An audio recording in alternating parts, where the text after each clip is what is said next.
and then you eat and drink food. This is one of the most intense moments that Jesus has with the Pharisees during the last year of his ministry. So now we're really getting into the meat and potatoes of this week.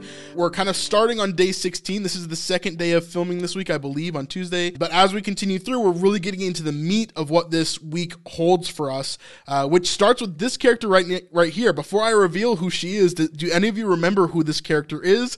And let's continue on. All right, first thing, let's reset to the top here, please. That's great. I'm going to clarify it eventually. Next right here.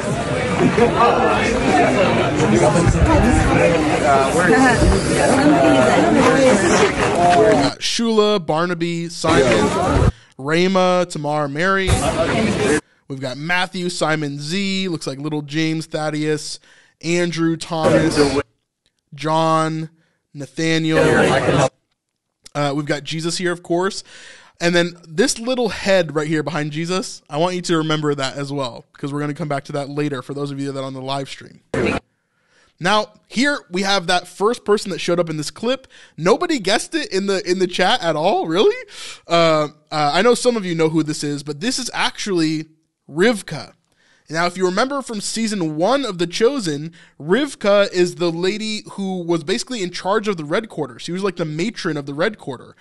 She took care of all of the lowlives and prostitutes and different people that were in that quarter. So she was the one who had a discussion with Nicodemus before talking to Mary in her room and trying to exorcise the demons that were in her. We also saw her at the end of season 1 on episode 8 because she had dinner with Matthew at his house with all of the tax collectors and prostitutes and everybody else. So we haven't seen her since season 1, but this is actually Rivka, and this is from her Instagram as well, as we have the ladies kind of surrounding her there. So, looks like we're going to be able to see her again. Of course, being in Capernaum, we were hoping to see some of these older characters kind of recur, and so now we're starting to see that as well.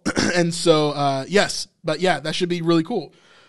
Now, she has never looked like this before. Before, she had her hair all covered and everything else, but she seems to be a totally different outfit, obviously, totally different, garments and everything else. She's obviously not like Jewish, or at least a practicing Jew, because of what she's involved with in Capernaum, or at least what she used to be involved with. I don't know how much being around the people of Jesus has changed her, because we haven't seen her since season 1, and we never really saw that change in her. So I guess we'll see. We'll see how that plays out, but it is really cool to see Rivka again, for sure. Now here, I just wanted to show you some of the behind the scenes of the special effects and things they're doing. It looks like they're either practicing like showing a house on fire, or maybe there's something that's been happening in this house where something has collapsed. I'm not sure, but obviously they're messing with a bunch of fog here for something. Jeez.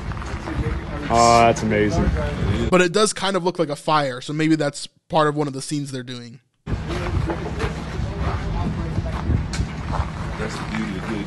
And that's day 16 here. As we kind of close out that, we're seeing a bunch of different people. Now we have this image here. It just says trouble. Of course, this whole week has kind of been shrouded in that word. Of course, it's a very popular word when it comes to The Chosen. But for Dallas, he's been sharing a lot of these different images or videos, and he's been putting trouble on them in particular.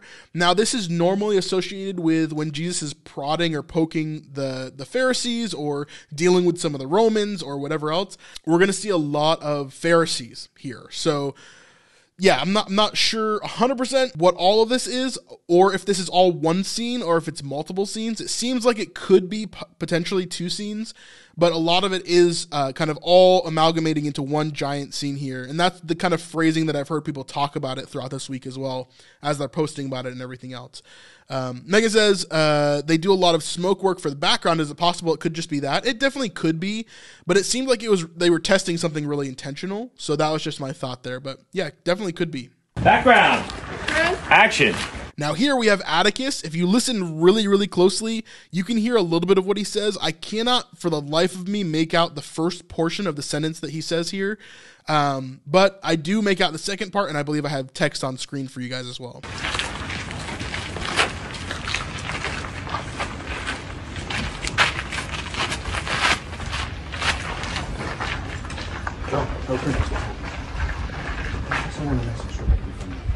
So So he says something in the beginning of the sentence, but the second part of the sentence, I mean, I listened to it probably 100 times trying to figure out what he says here. He says something about a praetor, I think, in the beginning, like maybe the praetor is here or something like that. But then the second part of the message, the second part of the sentence that he says is, send them a message directly from me.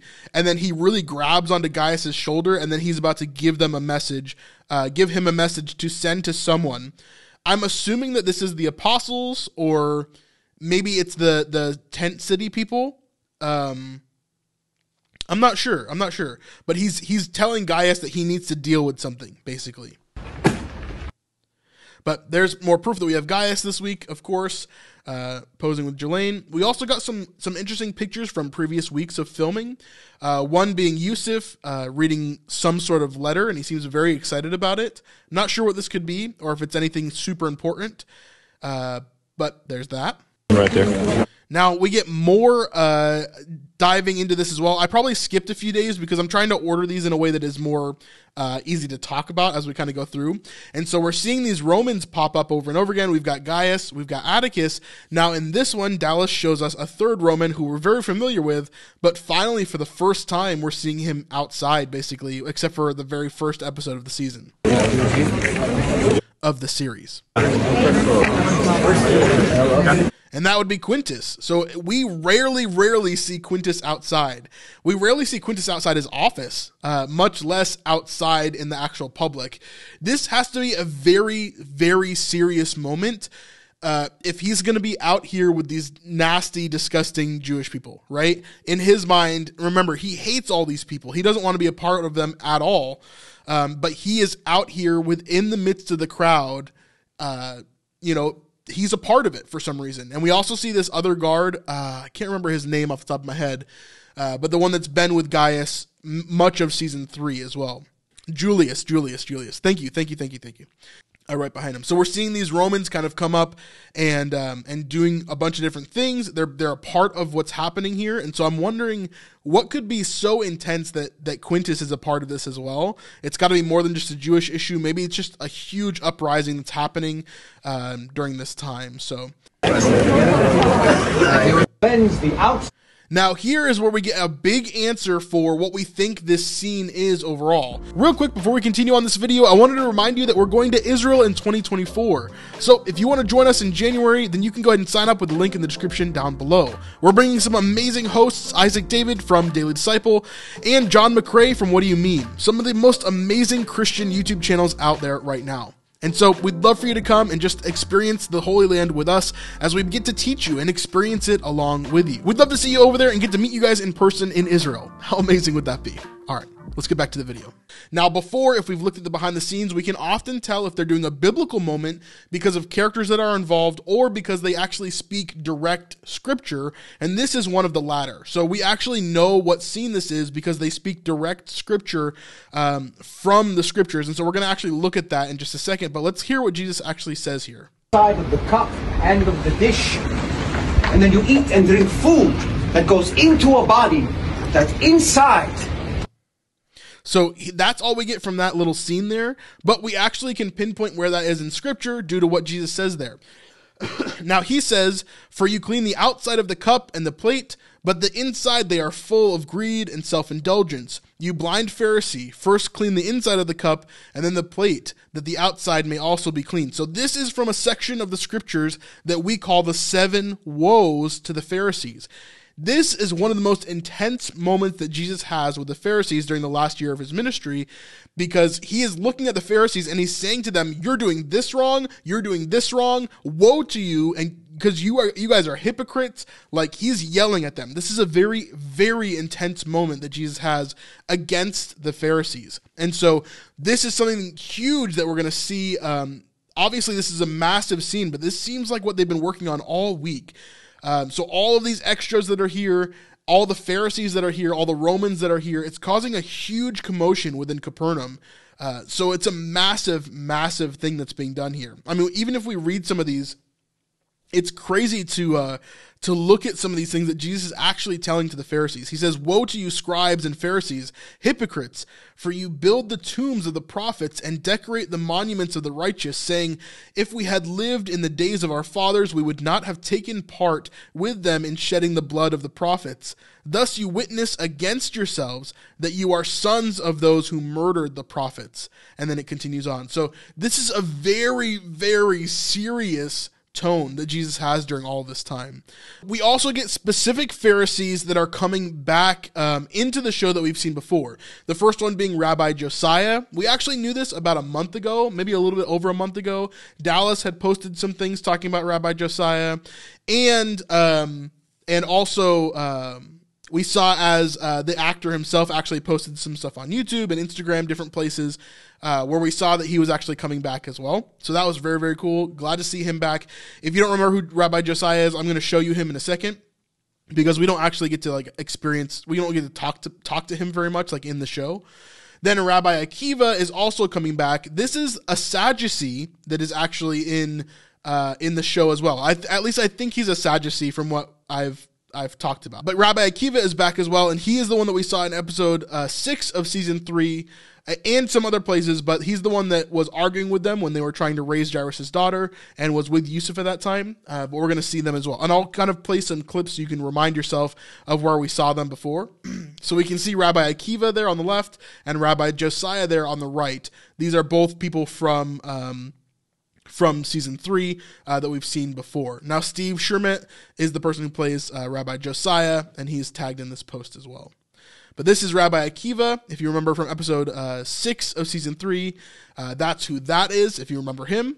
And then this is Rabbi Josiah. We don't actually get conversations with him. We just see him teaching in the synagogue for the most part. And so that's him there. And that kind of wraps up our section for the Pharisees in general. The Pharisees are going to be a big, big, big portion of this. Remember, season 4 is the last year of Jesus' ministry. So it's going to be an intense time. While season 3 was really building up the ministry and showing the good parts of the ministry, season 4 is going to be this heavy, labor-intensive sort of there's going to be death. There's going to be hurt. There's going to be pain. There's going to be really hard stuff that's going to come out from Jesus and towards the group. And so this is going to be a really intense season overall. Absolutely. If you like this small piece of our live stream, then you can go over to our Patreon at patreon.com/thesnipelife to check out the entire 2-hour live stream where we talk about all the behind the scenes from this week. And there's a lot of really great stuff in there from this week.